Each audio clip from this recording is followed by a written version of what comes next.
I have to say that the moment the United States closed the tap or wishes to do so, Israel is done. And when we look at Iran and what is happening today, well, we are unfortunately, for a large part, falling into the same trap. After what happened in Gaza, the amount of people who cannot speak about Palestine, that they're risking their jobs, the moment you decide to turn to violence as a tool to restore a certain situation or to control a political outcome, in that very moment, you lose your capacity to control the situation. I'm not sure the West has learned much about this. Hello, I'm Nazo Berizze and I'm joined by my colleague Bizina Lebanidze. Today we are looking at the Middle East and the wider global South at a moment of political upheaval. From Gaza and Iran to Libya and the rise of BRICS, we are asking how these developments fit together. Are they separate crises or different expressions of a larger structure now being challenged, reshaped, and reproduced in new ways? Our guest today is Matteo Capasso, professor at Northwest University in Xi'an, and editor-in-chief of Middle East Critique.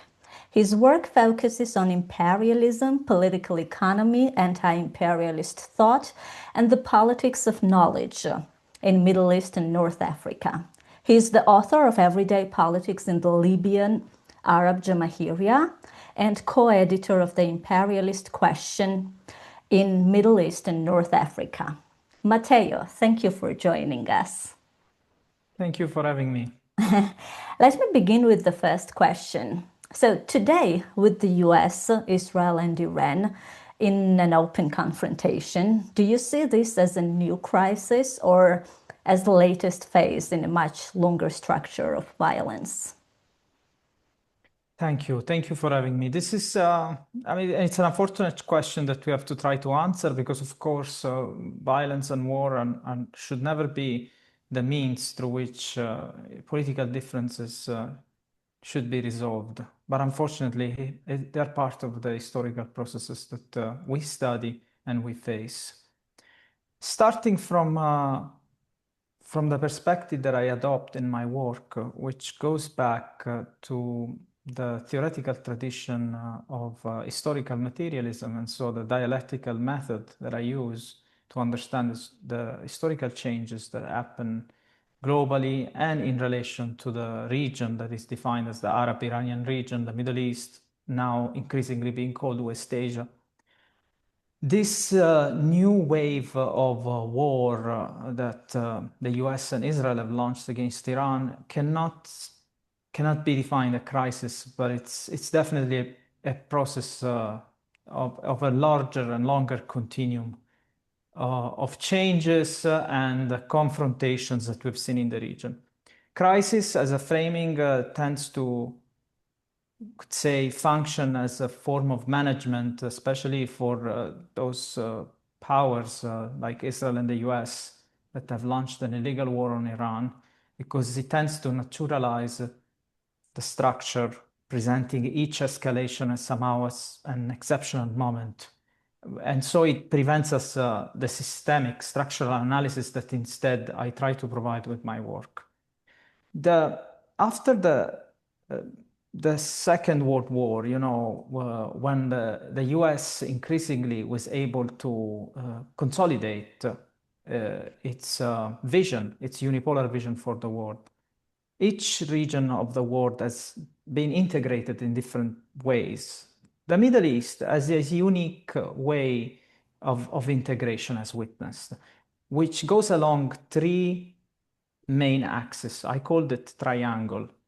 The first one is the petrodollar circuit, which is basically the idea that there was an agreement between Riyadh, Saudi Arabia, and Washington back in the 1970s. So the oil was going to be sold and invoiced in US dollars.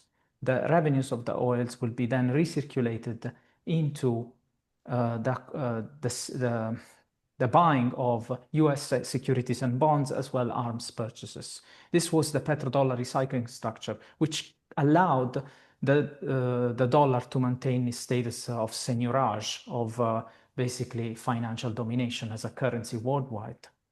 The second element was and this exchange of recycling that petrodollar was, of course, was bringing security, military security to the Gulf countries by the positioning of US military bases in the Gulf. So that's the first pillar. The second one is the presence of Israel in the region, because it's a strategic infrastructure as a forward military arm of the US, which has periodically got into war with different socio-political formation of the regions, especially those who wanted to pursue a form of development that of course challenged this integration structure that I'm talking about. And finally, there is the question of war, which it's all connected, as we're seeing, the arms purchases, Israel as a military arm. And the question of war comes back when every time we've seen, especially since 2003, after the invasion of Iraq by the United States, there has been an attempt to undermine all these countries that pursue sovereign and independent development and force the installation either of governments that are aligned with Washington's interest, or simply creating theaters of destruction, literally, like leaving countries where, you know, the sovereign capacities in whether industrial, the knowledge production, the schools, the hospitals, everything is destroyed. And this is a generational destruction that remains for long. At this point in history, we've seen this happening several times. We've seen it in Iraq, we've seen it in Libya, we've seen it in Syria. We are in 2026, and now Iran has become, together with this other socio-political form, we've seen it in Yemen. Iran right now is at the center of the confrontation because it's one of the most powerful actors that has matured industrial and defensive capacities to contest this kind of integration in a ways that, of course, do not align, as I said, with the financial and military structure through which the US has organized the region into its larger unipolar moment. A very structure that, and I'm sure we will talk about this, is undergoing now a major reshifting, a major crisis, and wars are part of the ways in which these crises are now being dealt with and changing the ways in which we think of the world. I see, thank you. You have argued that Euro-American Middle East studies often works as an intellectual apparatus of empire. So to help understand listeners who are not well aware of the dynamics and usually buy into the language of stability, security, and democracy, what can we tell them to understand the real dynamics, the real power in the region, how it looks like today? Basically, when I wrote this editorial, which it was, I think it was a few months after I assumed the editorship of Middle East Critique, a journal for which I worked for a decade now. This is something that I witnessed by being in the field, by also seeing how the region itself has been framed epistemologically at the level of the knowledge production. And what I've seen is that there is a consistent study of the region through certain categories that that go back to the so-called paradigm of Western modernization. So the region is constantly framed as one that is lacking in terms of democracy. So it is either authoritarian, or it is tribal, or it is sectarian. So there is always an idea of a governance that is not matching the supposed threshold that, you know, the literature, the academic literature and the scholarship is looking at, whether it would be, most of the time is Western liberal democracy. You know, there are no elections, there is no civil society, there is not good governance, and so on and so forth. Now, the issue is that if we tie how this knowledge production has shaped not just the field, but also has been, it came hand in hand with policies that most often pursued tactics like economic coercion, direct bombings, funding of opposition groups. So what you're seeing is that there is a material base of political choices that tries to undermine the sovereignty of certain countries, and at the same time, an ideological apparatus that comes out that is supporting, that is allowing, or it is, if not allowing, it is replicating what happens also at the level of policy. And this is a problem because then, as a scholar that tried, I was probably naive as well, I was entering the field, was trying to understand why can we not bring different terminologies? Why, for example, can we not look at the sovereign intellectual production that was emerging, say, in Libya or Palestine? Because I could see by looking at archival, documents or just talking to people that the understanding they had of their region and their countries vis-a-vis the so-called Western liberal democracy at times was not matching with what the literature was saying, or the ways in which certain mainstream framework had been overimposed on understanding the region. But I didn't understand that to take that route, you are going to encounter some difficulties, let's say, some obstacles. I knew I was gonna come and talk about this, and my eyes popped on a job description that I recently saw in the UK, and I was focusing on the Middle East.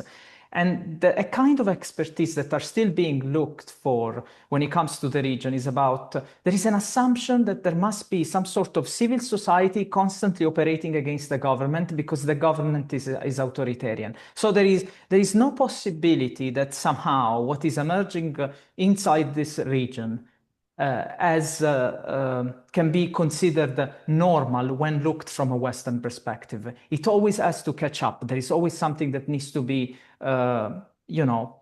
done differently. So this epistemological, and I call it division of labor and knowledge in a way, that comes from the West towards the region, made me realize that it's very much present still today. I guess you know very well, even in Germany, this is happening right now after what happened in Gaza, the amount of people who cannot speak about Palestine, that they're risking their jobs and so on and so forth. We had a very important special issue on Middle East critique where we talked about this academic question.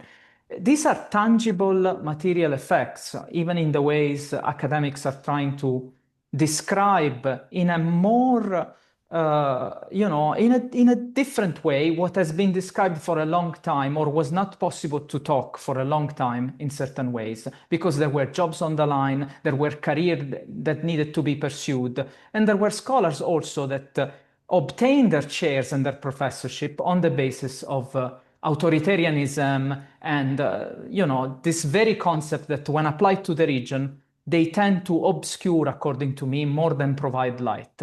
And when we look at Iran and what is happening today, well, we are unfortunately, for a large part, falling into the same trap.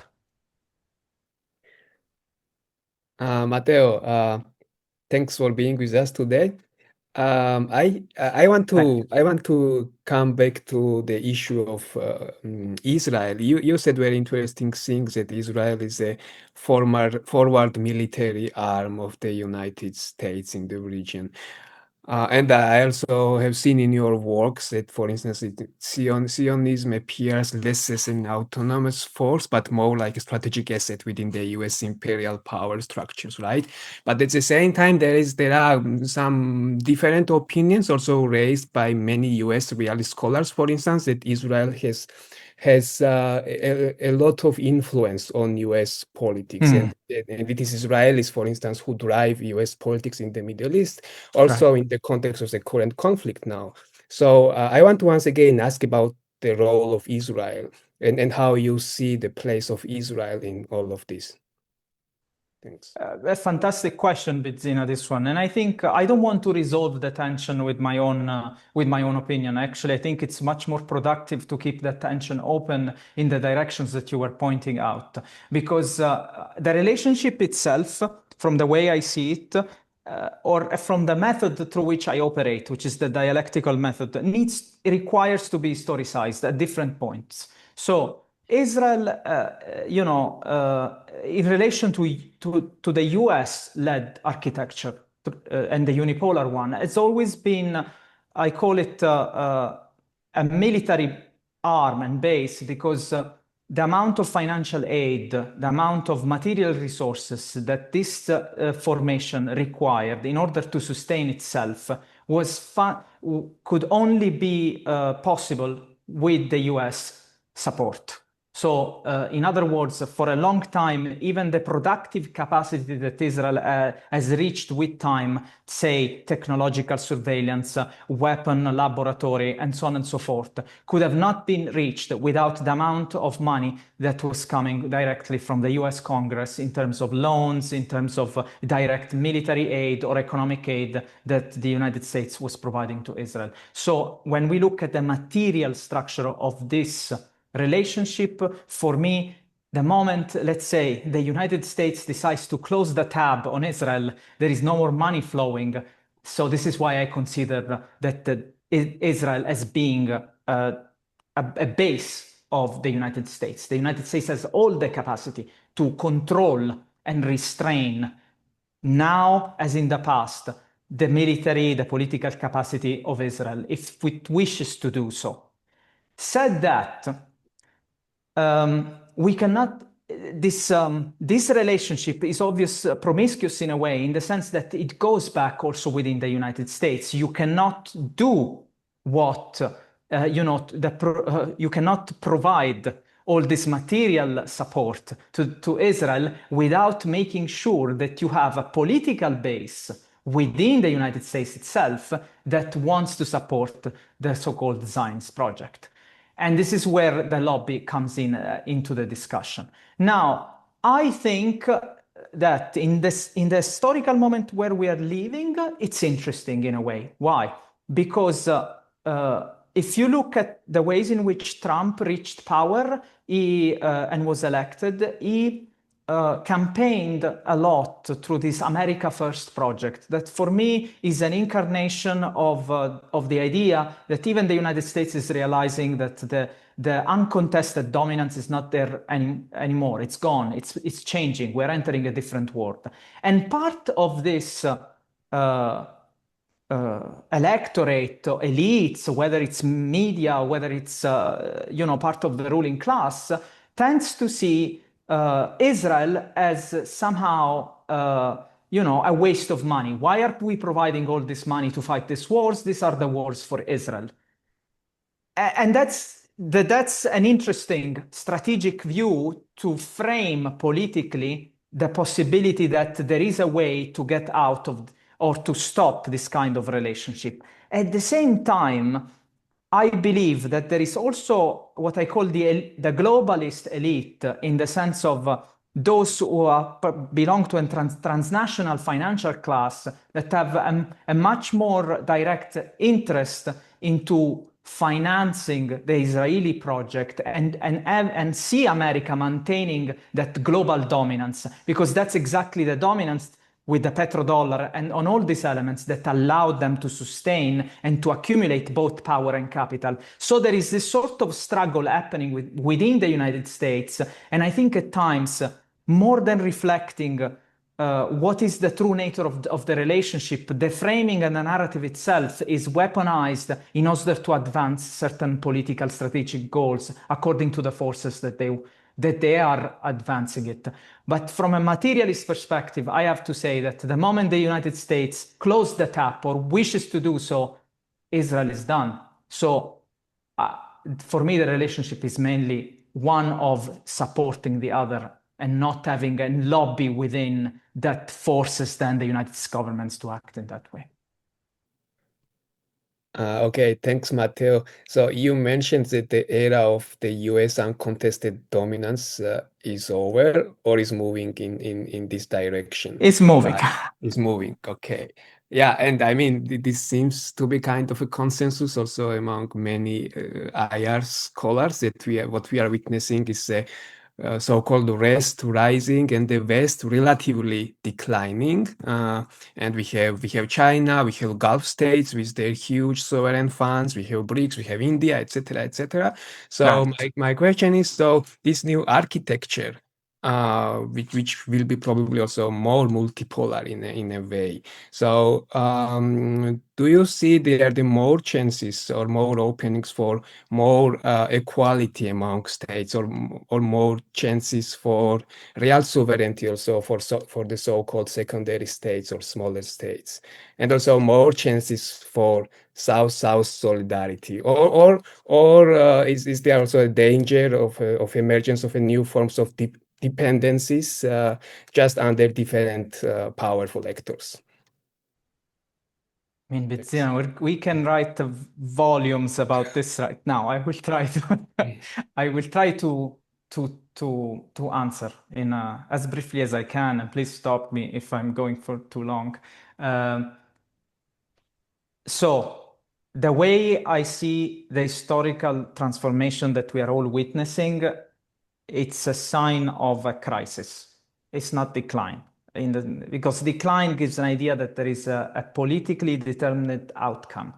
This is entering a phase of decline, so we know this is going to go, and we already know what's going to supplant this architecture, this world order. I don't think we're there.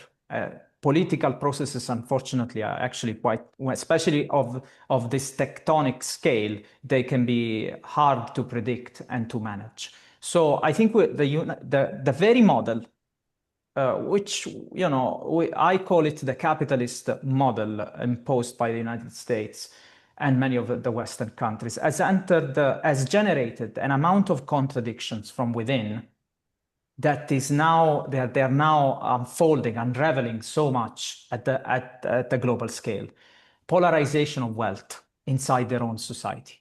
The fact that this very model has not been able to provide consistently, but in a very selective manner, sovereignty and security to the majority of the world. What politically I refer to as the global south, despite we know that the global south depends, we have to define what we mean. But the south of the world has been always integrated in a very dependent, integrated in a dependent position within this world order through the extraction of resources, the launching of wars, the fact that you either respect the terms of the integration that we want to dictate, or otherwise you're not going to be a sovereign country. So there has always been this relationship that the literature itself, especially the third world Marxist and many others, used to call dependency. I'm thinking about Samir Amin, I'm thinking about many others in the field of political economy. Now, the wars that this very system has generated in the last 20 years, since the invasion of Iraq at least, have really unraveled the contradictions from within. Because now you are not able to, you go for war, but you are not able to maintain your hegemonic dominance. You're just creating destruction and creating chaos and instability in various parts of the world. The contradictions generated at the same time, and this is where the dialectical method has helped me, at least personally, to understand, to make sense of the situation, have allowed, they opened a door to some of the actors at the same time had decided to integrate themselves within system, take China, through the WTO, through the opening up and the reforms during the 1970s, the 80s, but also to start looking at the kind of polarization and contradictions that this very model has created, and start taking instead their own paths towards development. And this is where the question of sovereignty comes in. Because by basically undergoing a path of economic and political modernization according to their own terms, they have actually become sovereign. And in that process, especially when a country like China of that geographical and territorial scale does so, it does become a direct threat. It reinforces that process of contradictions generated by the very system at the beginning. And China is one case. Then you have countries that have been under sanctions. Take Iran, take Venezuela, take Cuba. And many of them, that's the dialectical dance that you've seen. They are put under sanctions for decades, but then it's precisely the sanctions that forces them to activate the industrial, defensive, productive capacities that they did not develop before the sanctions had been imposed. So again, it forced to take sovereignty under their own control. So you are seeing an emergence of different poles from political economic perspectives that not necessarily they tell us what's going to replace or how this crisis is going to resolve itself. There is an horizon, I call it, a space of autonomy for many countries. And I think the space of autonomy, for example, from a personal perspective, I wish would be much more captured by European political elites, for example, especially when it comes to the dependency that Europe has established with the United States. Said that, some countries in the world have taken up more, have they made choices, at times even military choices, not just simply of the political or economic type, to challenge this order that is generating its own crisis as well. And so the spaces of autonomy is there. What's going to replace it? I think it's a very much of an open question. Even Gaza has shown that, there was an attempt to bring back the Palestinian question on the table. The answer to that has been genocidal from my own point of view. So this can go both. It can go both ways. It can go into extreme violence. It can go also into the possibility of opening up a different world that is more sovereign. It will take time, but certainly what I'm seeing from a Western perspective is that there is no willingness or real introspection in understanding that if we are reaching this point, it's not because it's China or Iran or Russia for that reason, but there is also an internal crisis that we have to deal with it. It's dialectical. It goes in both directions. Thanks, Matteo. This was excellent and brief response. I really appreciate it. Sorry. And I want to follow up with the question about Iran. How the current crisis in Iran fits in this world that you described. So you said that US has kind of sophisticated economic coercion as a form of domination, right? And there have been also many other studies in a similar direction, the weaponized interdependence, for instance, how great powers use choke points to basically choke other nations. But now we are witnessing in Iran interesting developments, right? So Iran is waging its own economic or choke points warfare, or let's call it resistance against the United States by closing Hormuz and by using other instruments as well. So how would you say this development? Is the US now facing the blowback of the very systems that it helped to build, and other states are effectively replicating, and how this will affect those dynamics that you described? I think that the metaphor of the blowback is very fitting in this case because it connects to what I was saying, the generating these internal contradictions from the system that you have created in order to control, and then you're not able to keep under your watch. But at the same time, you have socio-political formations like Iran that have started to develop their own capacities at the level of industry, at the level of defense, and so on. I mean, we're talking about even at the current war, sometimes we forget there is a country like the United States that has been able to maintain the monopoly of the financial infrastructure for decades, the biggest military in the world. While on the other side, we are looking at Iran with all its internal contradictions that we always must, maintain in our own analysis. But it's also a country that's been six decades under sanctions, and at a certain point in 2015, had even reached an agreement with the very same government of the United States in order to get out of this confrontation. But instead now we are in another cycle because the United States decided to renounce that nuclear agreement, and now we are into war. So what's important now specifically about what is happening right now, it has all to do with the Strait of Hormuz, if you want, if we can reduce it geographically to this point, because it's a choke point of the very system that we were talking about earlier, which is the petrodollar. You invoice all the oil sale into dollars. You want that money to be, and you sell dollars into oil, and then you want that money to be recycled and so on and so forth. What's important is that this is not just a computer, a digital, how do you say, a transaction. There is a physical, geographical infrastructure to that that requires to be controlled, politically accessible, and so on. And that one of the choke points of this infrastructure is the Strait of Hormuz. So when Iran blocks the Strait of Hormuz or asserts its own sovereignty over these 21 nautical miles, that basically shows that even according to the international law, if you wish, this this strait belongs either partly to Oman and partly to Iran. So there is an assertion of sovereignty over that geographical space. You are literally blocking this infrastructure that the US has tried for decades to maintain.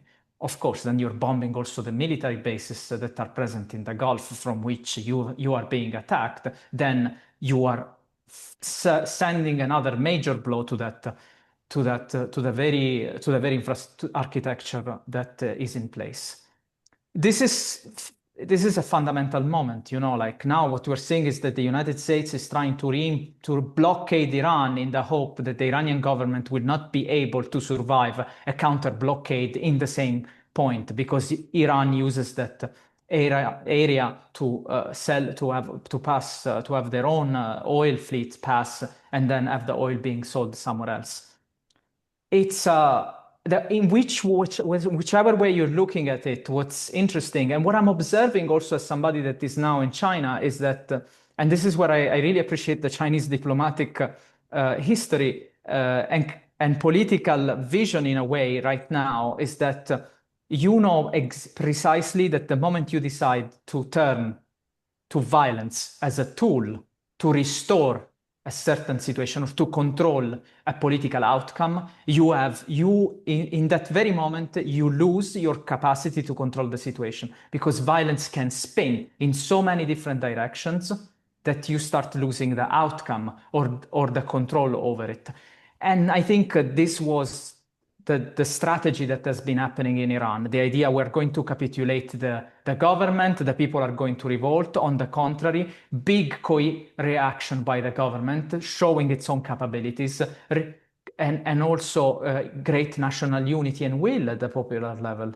And this now, is a situation that the US itself is shooting in its own foot. Where will this go? I mean, it's very difficult to understand, but we are already seeing the amount of damage that it's doing in terms of human life. Thank you, Matteo. In our first question, we discussed how Iran can be seen as an individual case or part of the bigger structure. And in your work on Libya, can we ask this question? Well, Libya is also part of this structure with the military intervention, the destruction of the archives and institutions, replacement of sovereignty by foreign-backed management. So what did the West miss to learn from the Libya's case? And what is the East, if I may use this descriptions, what can the East learn from Libya's case? So what did the West miss, and what did the East, what can the East learn? So that's precisely my question.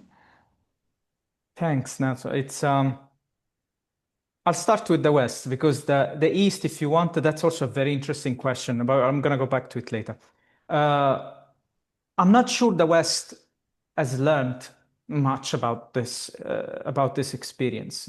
The idea that you are going to replace a government through the use of bombs, it seems to be, unfortunately, something that has been somewhat normalized in the political strategic approach by numerous Western governments, especially in the region of the Mediterranean and the Middle East. Because in fact, you have to think about, as I was saying before, Yemen, Syria, Libya. So there is this idea that you can export a model that you think it's fitting and it's perfect in different parts of the world, and even, how do you say, you can impose it violently on certain regions of the world. Whereas what should have been a better trajectory was why not treating countries of this part of the world in a much more equitable manner, in a more sovereign manner. Also trying to understand that some of the grievances that have for long characterized this region of the Middle East, one of them being the Palestinian question, has never been resolved precisely because the very Western powers have often sabotaged the resolution of this question. I'm thinking about the numerous UN resolutions that exist against the Israeli settlements that instead have been they keep expanding. And I take Palestine because Palestine has been central to the entire region. It is the question. You can't think of Palestine as a separate, the Israeli-Palestinian conflict. Even now, it has reimposed itself through Iran, through Hezbollah, through Yemen. It is still showing that it is a central concern for the entire region, because it's such it's a question of sovereignty and self-determination as much as it is a question of injustice. So on that front, I think there is a need to shift the political choices being made and to think less in terms of military industry and violence, and more in terms of cooperation and sovereignty and equitable exchange. One could say that coming from the tradition that I study, it means basically undergoing this process. It means basically undoing the entire system, the grounds on which the system is built. But that's one way of looking at it. In the case of the East, it's interesting. It's more interesting. I find it more interesting because, unfortunately, when I think of the West, I've seen too much violence ongoing recently. In the case of the East, we've seen different trajectories after Libya, especially after Libya. In fact, your question is very pertinent. In 2011, I take Libya because in 2011, neither China nor Russia vetoed the resolution that imposed the responsibility to protect on Libya, which eventually was used to have boots on the ground, literally, and to bomb Libya, which basically went beyond the mandate of what the resolution was supposed to be. And it seems that it's a key moment for both of them, because there is not afterwards they do veto a similar resolution on Syria. But also you have Russia, for example, projecting its military power much more forcefully in Syria, and also entering Ukraine. So it seems somehow that there have been switch from that very crisis that the East, that some actors in the East, not everyone, some actors in the East learned precisely from the way the political campaign over Libya took place. In the case of China, I think there has been a different approach. There has been the realization, of course, that the UN was being weaponized strategically in order to advance certain political goals by, especially by the United States. And so there has been a much more careful approach in letting certain type of resolution pass, and an increasing use of the veto, especially around issues that were very contested, like whether it's Syria, Iran, and so on and so forth. again, what we are seeing is that when you are using the architecture that you have built to maintain a sense of hegemonic order, however selectively applied, because it has been selectively applied, but if you are doing undoing even this very system, countries of the East, the South, or of any other directions are going to understand that this very system is not going to protect you. And I think China had already understood that partly in 2008 with the very financial crisis, when it realized that they were the largest holders of US securities and bonds. And when they saw the financial crisis, they realized, oh God, this can, we can lose all this wealth at any time. And 2 years after, you have the starting of the Belt and Road Initiative and the infrastructure. So in order to get away, to get rid of these dollars and invest them into material infrastructure. So the lessons are many here that we can see. But again, since I know we're speaking as colleagues somehow connected by the European space, I hope that our European elites, at least again, from my point of view, will be able to somehow reckon with this historical moment. Thank you. I have one last question from me, unless Bettina doesn't have questions for you. This is a little bit personal question. So you work on the Middle East from Xi'an rather than from Euro-American academia. So in practical terms, what has this shift made possible for you, both intellectually and politically? So, China has just recently termed country and region studies, which is the term that they use and for referring to area studies, as an official national, not just official, national first discipline, meaning it is now a discipline as important as engineering, but in the social sciences, So it's a top discipline, one that they are trying to build because there is a need for them to understand better the world outside. Now, China, as you can imagine, being 1/5 of the population of humanity, is a very diverse society. So even the perspective that I can provide as somebody, as an insider, if you want, will never reflect the diverse positions that exist within academia itself within China. But what I'm seeing in terms of epistemological traditions and division of labor in knowledge production, I see that, for example, the question of IR or the study of contemporary issue has not been a priority for them. There has always been the study of the so-called civilizational exchange. So area studies, what we consider area studies, has been dominated by historical tradition, the study, going back to the Romans, to the Greeks, even before, literally to the idea of civilizations, which then link back to to the Silk Road, to an idea of understanding how the different civilizations of the world have interacted with each other. More recently, what I understood is, and it's a constant process of understanding. I mean, this is the way I like to see it, at least from my own perspective, is that a key author underlying one of the key initiatives that the Chinese government has launched, one of the key initiatives that the Chinese government has launched is called the Civilization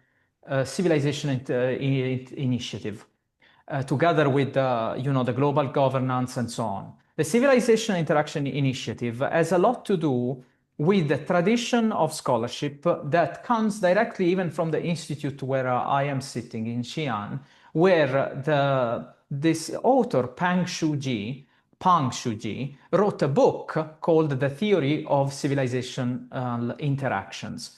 So the way he constructs this theory goes very much back to an essay that Mao Zedong wrote during the time of the Civil War and the war against the imperialist Japanese forces on contradictions. So the idea is, but Pang Shuji writes his book in the 1990s. early 2000s. So of course it's different. But the dialectical method is there, and it's interesting. Why? Because Mao said back in the days, contradictions exist in society. We cannot eliminate them.